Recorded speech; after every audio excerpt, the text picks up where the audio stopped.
సూర్యాపేట జిల్లా కోతాడ శాంతినగర్లో రాజు lift irrigation పరిశీలించారు మంత్రి ఉత్తమ్ కుమార్ రెడ్డి. 54 కోట్లతో చేపట్టిన లిఫ్ట్ ఇరిగేషన్ పనులకు రాజకీయాలకు అతీతంగా సహకరించుకోవాలని, ప్రాజెక్టు పూర్తయితే 5,000 ఎకరాలకు సాగునీరు అందే అవకాశం ఉందని అన్నారు.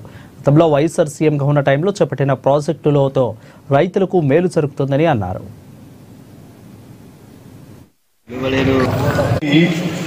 ఈ లిఫ్ట్ ఇరిగేషన్ చరిత్ర గతంలో రాజశేఖర రెడ్డి గారు ముఖ్యమంత్రిగా శాంతినగర్ గ్రామానికి ఆహ్వానించి ఈ లిఫ్ట్ పనులు శంకుస్థాపన చేసినట్టుంది. ఆ తర్వాత ఇది చాలా మంచి highly viable lift irrigation scheme. ఎందుకంటే నేను రాష్ట్ర వ్యాప్తంగా పర్యటిస్తుంటాను కదా, ఇప్పుడు ఇక్కడ నీళ్ళు అందుబాటులో నుండి కొద్దిపాటి లిఫ్ట్తో పెద్ద అమౌంట్ ఆఫ్ ఎకరేజ్ కవర్ అవుతుంది. వ్యవసాయ విస్తీర్ణం కొద్ది లిఫ్ట్తోనే 5,000 ఎకరాలు. మరి లిఫ్ట్ అంటే ఇది సాధారణం కాదు.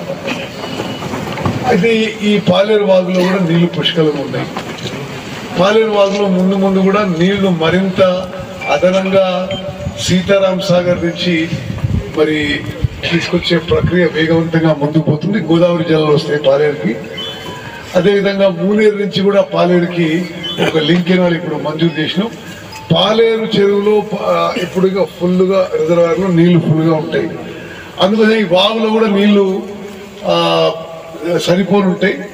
అయితే తీవ్రమైన కరువు వచ్చినా సరే మరి సాగునీరు సహా తాగునీరు అన్ని ఊర్లకు అందే విధంగా 5,000 ఎకరాలు సాగే విధంగా 5,000 ఎకరాలకు సాగే విధంగా ఇప్పుడు మరి డిజైన్ చేసి దీన్ని నిర్మాణం తలపెట్టినాం.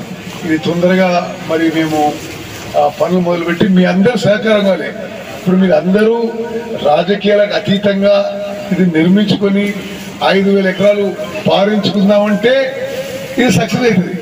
కానీ మేము ఎన్ని కోట్లు పెట్టి కట్టినా మీరు సరే ఒక ఆయన ఈ రాజకీయం, ఒక నాయ రాజకీయం, అందుకోసమే ఇంకో ఆయన ఎమ్మెల్యే రాజకీయం